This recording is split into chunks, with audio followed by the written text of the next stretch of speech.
Waaqa uumamaa gurraacha garaan garba Ukicha maqaan dhibbaa halee moroo bataliila Yaa'ii malee waa murtee si waammannu nu dhufte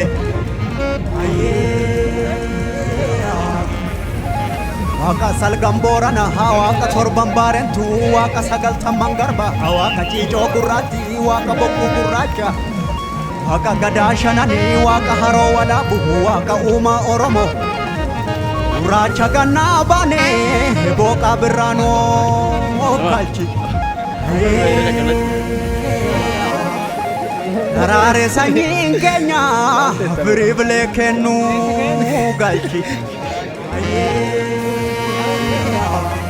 Gadaa roobaa nagaya barri kuufaa qabdi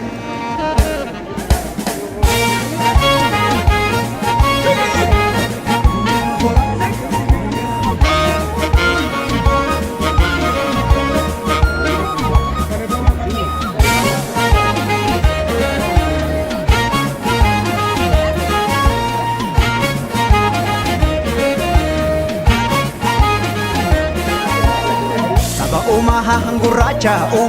gurraacha uumamnis gurraacha Reessi yoo birraan dhufu galanii rabbiif gumaacha Badheessi kan tulluutti bahanii birraan gara malkaa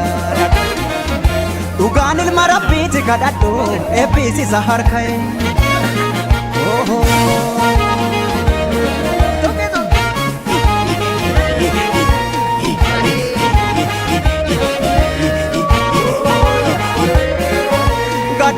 Gadaan kuni saddeeta qabau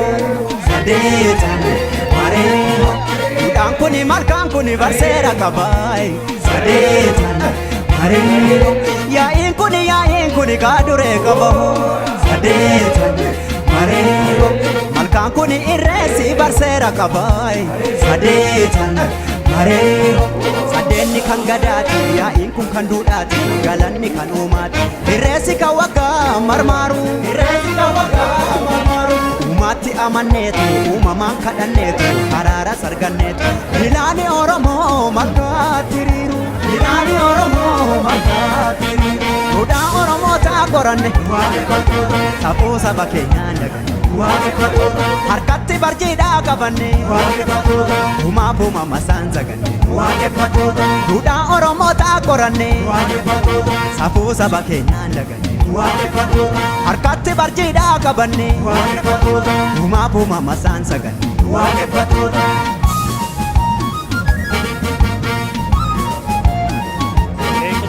Beelaa fi hongeetu jokkoo dhagala Gadaa fi jifuun keenya nu okkala Kan biqilee daraaree firii godhata Kan maseene ulfaa'eet ilmoo argata Dhuguu waggaanii dharraadha ayyaana Dhuguu waggaanii silsilliidha ayyaana Dhuguu waggaanii dharraadha ayyaana Dhuguu waggaanii silsilliidha ayyaana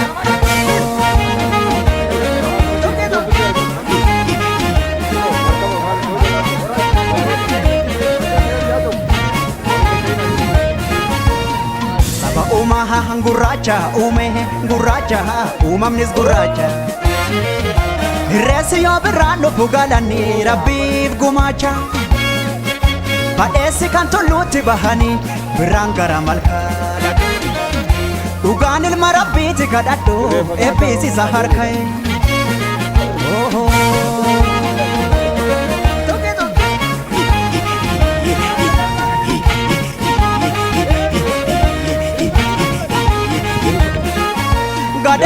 Gadaan kuni saddeeta qabau saddeetan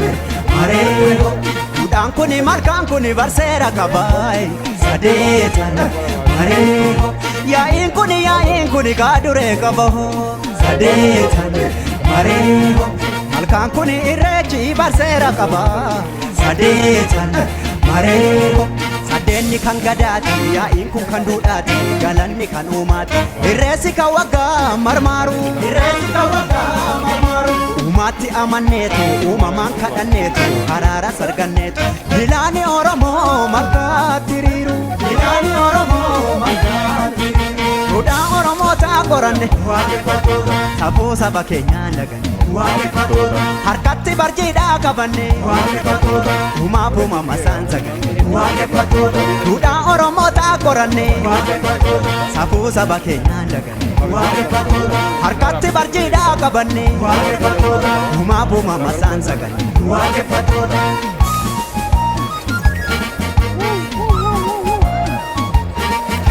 beelaa fi hongeetu cokkoo dhagala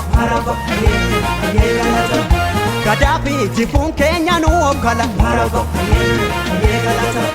kan biqilee daraaree firii godhata kan maseene ulfaa'ee ilmoo argata lubbuu waggaanii dharraadha